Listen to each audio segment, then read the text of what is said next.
So layers allows us to create amazing layouts that kind of break the mold of your traditional column and grid-based layouts. As you see here, we can have a layout that has overlapping layers. These layers can be positioned wherever you want within your layout. And as you see, we can also apply many different styles and rotations and things like that to our content. So here's a few examples of things that we can do, and we'll review a lot of these today in this video. So you see here, we have a gallery where we have images kind of like thrown out on the page. This kind of central image kind of is our focal point, and all the other images are kind of thrown out on the outskirts of that and positioned and rotated all around it. Here we have a simple kind of two-column card layout here where our two columns are overlapping each other. And then we have a nice little title that's kind of floating above our form. And you've probably noticed this. This is the layout that's on our Weaver Space start page.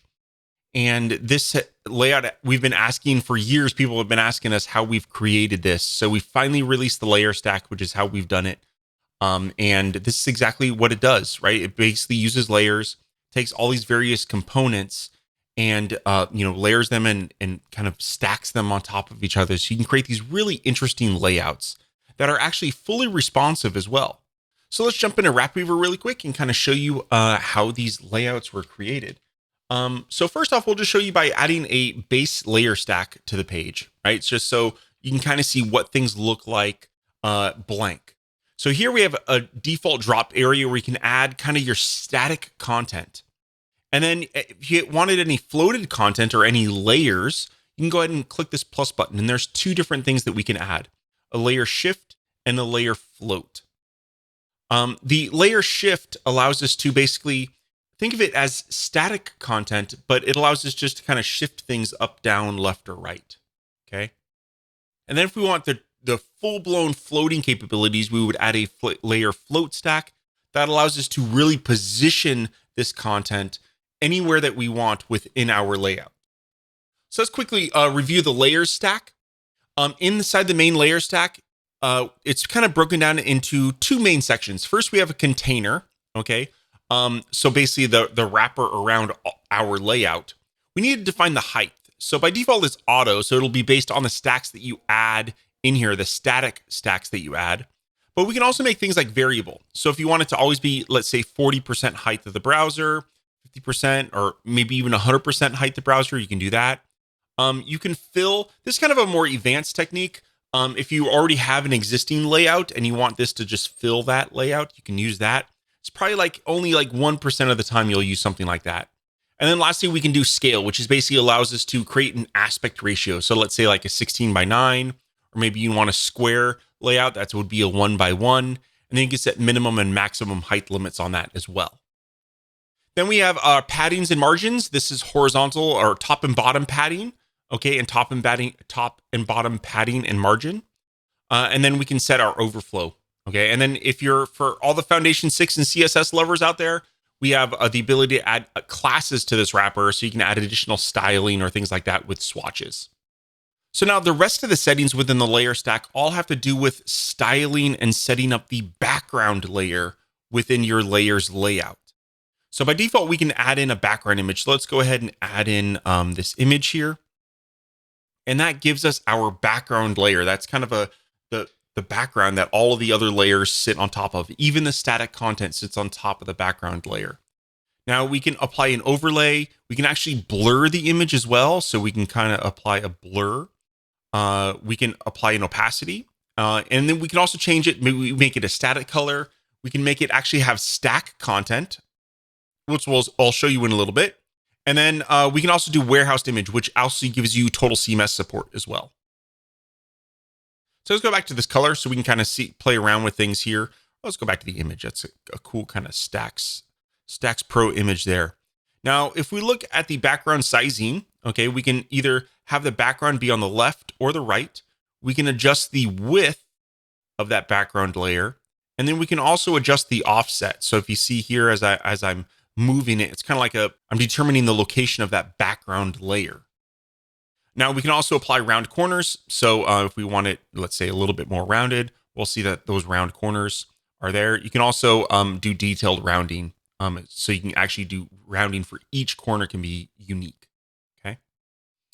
And lastly, is we have some responsive settings for the background because we can position this and we can size it, but maybe these sizes don't necessarily work well on mobile or even tablet. Okay, so we can basically say we can make the background go full width on a particular size.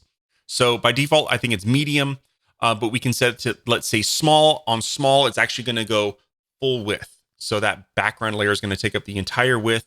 And then you can also set a height as well, so that on this particular breakpoint, I want to adjust the height of this, the layers container to be a different height than what it is by default.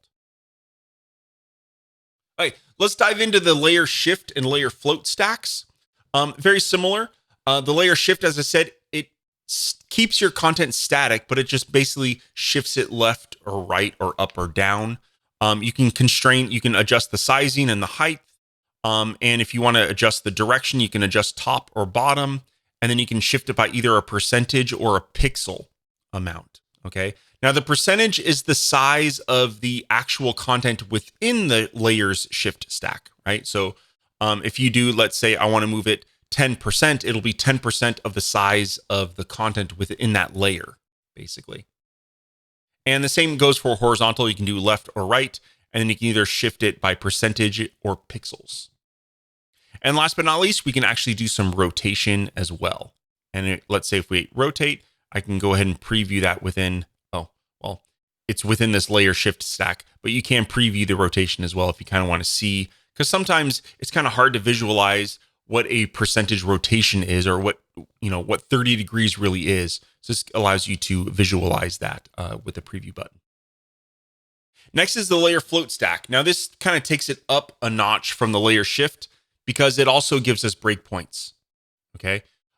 So here we can do the horizontal and vertical float. So we can give it the actual position within the layout. So do we want it top or left 0, top 0, things of that nature? We can also constrain the width just like we could in the layers shift stack. We can still rotate like we did in the other stack as well. And here, important thing is stacking order.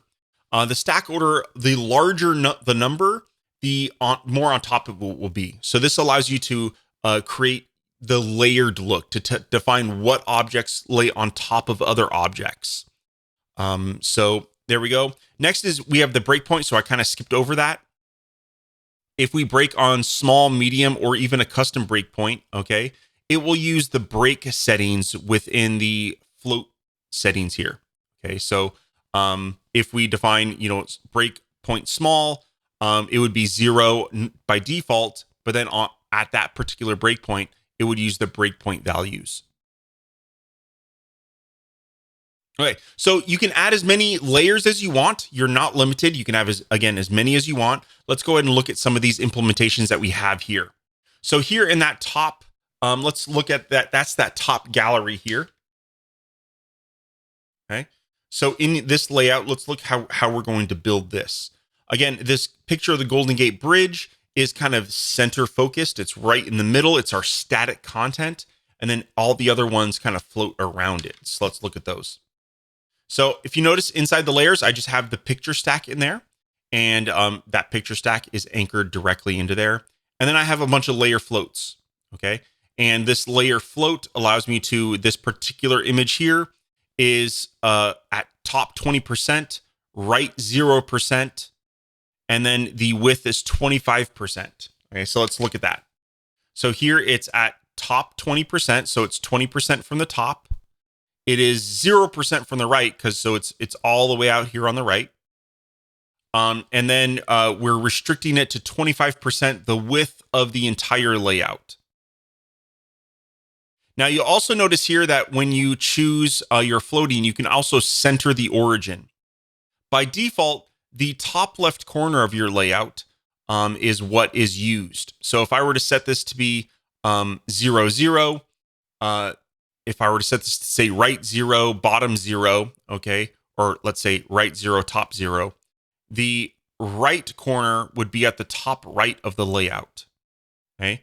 But by clicking the center origin, what that does is it sets the center of the image as the position point instead of the either top left or top right corner or bottom left or bottom right. So depending on whether or not you're choosing left, right, top, or bottom, instead of using the actual corner as the position, it's going to use the center of the layer as the position point. Okay. Depending on what you want to do, it might make sense to either turn center on or off. Okay. So basically, the rest of the images here are very similar. It's just other floating layers that have different percentages, different widths defined, different rotations defined, and of course, different Z indexes defined as well, or stack order. Okay. So they're all just very similar layouts. It's just positioned differently, and sized slightly differently because I didn't want all the images to be the same size either, kind of make it a little bit more dynamic. So let's scroll down. Let's look at the next file. Now, I should note that this is the demo file that ships with layers, so you're going to get this file so that you can work with it directly. So inside this layer stack, here I have my one column. That is my static content. And then here I have my float, right? So here, this header, it's floating. It's a floating layer. I've defined the sizes and positions of those, as well as a different float layer has that form, okay, the card that has the form on it. Further down, now here in this particular stack, okay, in this set here, I actually don't have any static content in here. Now, when you don't have static content, you're going to want to make sure that you set the height here. So here on these particular ones, I have it set to be variable height, and it's currently set to be 25% of the browser height. But then you can also set a minimum and maximum value for that. Okay. And then basically all of my layers here are floating within that. Okay. So I do have a background layer. You can kind of see that in the back. And here's an example of it being blurred. Okay. So that image is getting blurred in the background. I then have a layer float here. Now here I have a visibility stack. This is from the starter pack, my free starter pack. And this basically hides this particular image on small, right? Because I didn't want my layouts to get totally cramped on mobile. And so what I'm doing is I'm hiding that. Now, one other thing to combat that is in your responsive breakpoints, if you say stop layer float, that basically what that does is that will make the content within the layer float stack static content at the breakpoint. Okay. I actually do that inside this 2-column layout here. So let's look at what that does. We notice here in this particular layout, we have our layered layout. But if we were to go to mobile, okay, what you'll notice is this layout there, it's now stacked on top of each other because I'm removing that float and basically I'm turning it into static content on the breakpoint, which is mobile devices, small devices in this particular point. Okay, so that's what that stop layer float does. It allows you to stop the float at a particular breakpoint and just make that particular content static. The rest of this is pretty simple. It's just a bunch of other layer floats that have different positioning, different sizes, and different stacking orders to make sure that they're stacking on top of each other the way that I envisioned it. Okay. Now, last but not least, here in this very last stack here, in this example here, I'm using a background of a stack. Okay. And if you notice here, what I've done here is I've actually added a wallpaper stack in there. And now you could add content into that. But what you'll notice is here, basically, this is a wallpaper it's one of my stacks that has, nice fancy gradients as well as some SVG background to just kind of give it an accent, right? So I think, I'm not quite sure how useful it is to actually put content within your background layers. But, I think the background layer is used best for kind of accenting content. Like here we have these blurred images. Here I just have kind of a wallpaper that's set to fill its container so that we get a nice accent behind our content. And here you'll also notice that I made the wallpaper a circle. Okay. And I did that with some CSS and swatches. So that is the layer stack. Thank you very much. I hope you enjoy it. It's a really interesting stack to give us some very different layouts that we don't normally create on our websites. Getting outside of that box of just using columns and grids and really overlapping content can really make for some really interesting, intriguing layouts for our websites. So I hope you enjoy that.